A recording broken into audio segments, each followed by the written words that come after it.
Hey guys, what's up? Welcome back to the channel. It's Cynicalex, and today... Warwolf, what are you doing? I'm not talking about you today. Yeah, you're cool, but no. It's a different combat type. Anyways, guys, today we're going to be talking about Crossbones. My boy got his new... What's his name again? I can't remember his name. Anyways, he got the new uniform, Secret Empire, and he's finally a worthwhile character. However, he's not quite, and that's why we kind of left this video to the end. Sorry, Crossbone fans out there. Sorry, Gravity Punch. He's not quite as good, obviously, as, you know, Awakened Red Skull or Awakened Dr. Octopus, Tier 3 Captain America with the Blast Villain uniform. He sort of falls behind in that regard. But as far as a 0-2 hero, or 0-2 villain in this case, uniform, this is as good as we've seen for a long time. This is almost like a Red Skull-esque uniform. The only reason why Red Skull is getting a lot more play and a lot more attention is because, one, Red Skull's more popular in the comics. Red Skull's more popular as sort of Captain America's, nemesis. And two, he's got the Awakened skill. I think if Crossbones had gotten an Awakened skill, he could be a serious contender for the best character of this update. So, while I don't want to oversell this uniform, because at the end of the day, this is a combat villain, and he's still going to fall short of characters like Namor with a uniform, characters like even Colossus with a uniform, or even Apocalypse with his new uniform in Tier 3, because he just doesn't bring as much value as those characters do to different game modes. He just doesn't compare to them in PvP, or in ABX, or in World Boss. But after those, he's pretty much right there. Again, not as valuable as Sabretooth for PvE content, but just really solid. These are the types of reworks that we need to see, where it doesn't necessarily push a character up to the top of the meta. It doesn't necessarily, oversaturate the meta with all defense down and things like that, but it just provides a ton of buffs to make a character unique and playable.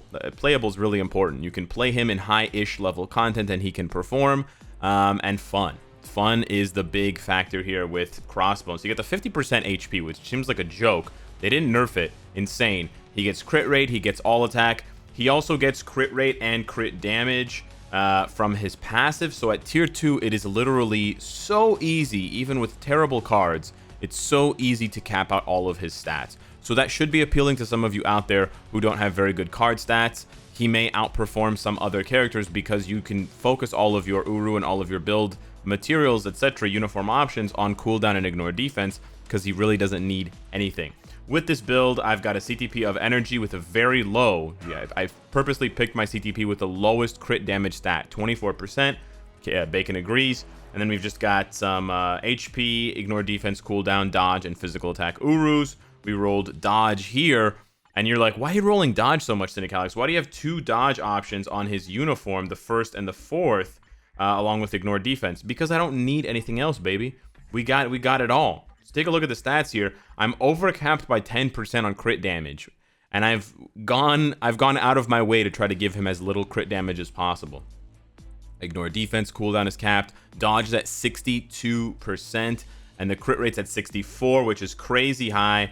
Oh, but wait, he also buffs himself 35% crit rate on his Merciless Barrage attack. So this guy just has crit rate and crit damage buffs coming out of everywhere, and it's a serious upgrade. So I want to take you guys, actually, you know what, we're going to go ahead and swap the uniforms here. I want to show you guys just how much of an upgrade. I know you guys know it was an upgrade, but I need to show you visibly how much of an upgrade this was. We're going to take him into a couple different types of content.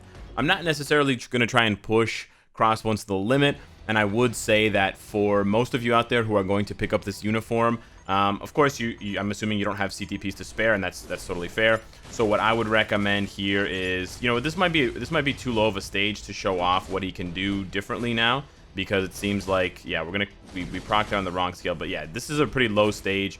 He seems to be doing really well. It's like, wow, you're already at half health with 15 seconds, so you could probably kill this guy in like, yeah, you know what? I could probably kill this guy in like 20 seconds. Or 25 seconds. Not the best example. 31 is maybe too low for Crossbones. But if you swap the uniform over, like, it becomes a blitz. And he can go into the 70s now against Shadowland characters, which is very high.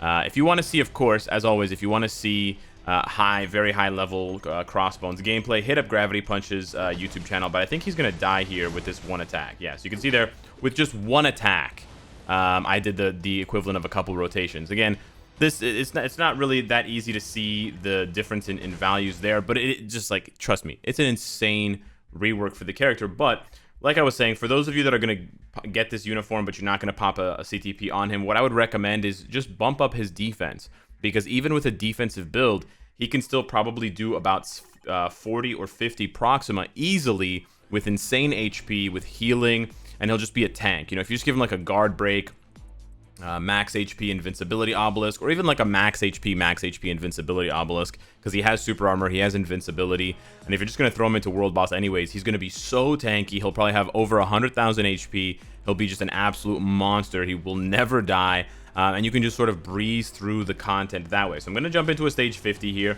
We're using Taskmaster and Shuri. Taskmaster does synergize with Crossbones, so you're getting that extra combo damage, and then you're getting the crit rate cooldown there, and we're not going to use strikers. And you're going to see with the CTP of energy, with my cards, with this build, you're going to be like, man, stage 50. Well, I don't want to ruin it. I want you to take a look here and see what you think of stage 50, because it's not that impressive.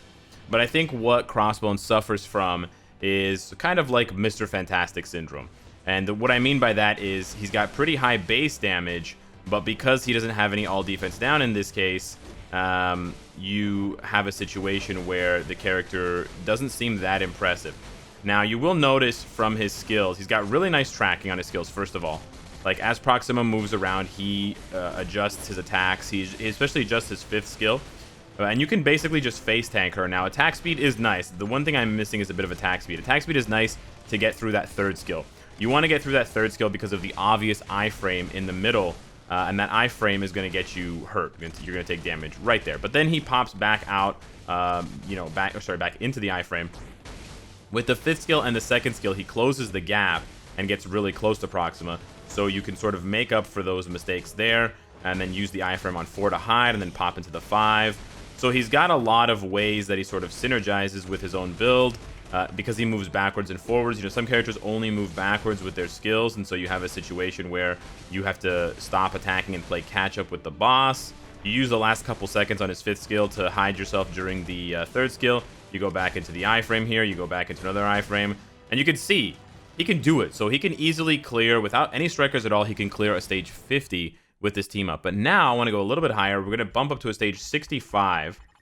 And I think you're going to be a bit more impressed now, because now we're going higher, we're going above my raid level, but now we're going to introduce a few strikers. And this is where I think he really shines, because now you have a situation where he doesn't have to worry about getting hit. You can just go ham, you can focus on the rotation, you can focus on hitting your procs and things like that. I don't think CTP of energy is necessarily the best one for him, so also keep that in mind. I think given the animations and things, wow, got snared there. Got time frozen there. But anyways, given the animations and things like that, it's probably better to go with a rage to just stack all the damage, or like I said, it's probably better to just go with a defensive build. I think a defensive build would work just fine for him. Takes advantage of his crazy HP. Not a character that's necessarily going to be talked about for a long time after this, but he just hits hard. Wow. He hits hard. When I'm not being mind controlled, he hits hard with all of his skills. He's got good damage. Let's go, baby. Crossbones.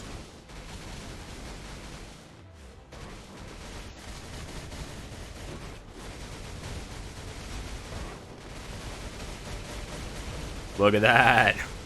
Crazy burst. So yeah, basically, same stage, by the way, still 65.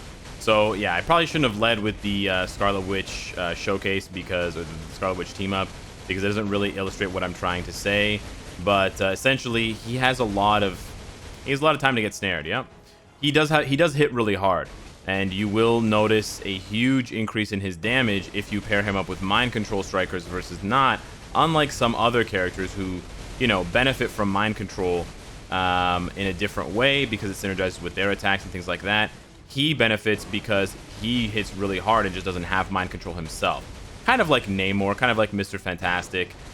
When you give him that mind control, or when you give him the mind control helps, when you give him that all defense down, suddenly the damage can be really, really spiky and really actually quite impressive. And that's just with the CTP of energy. It would actually get even crazier with the CTP of rage.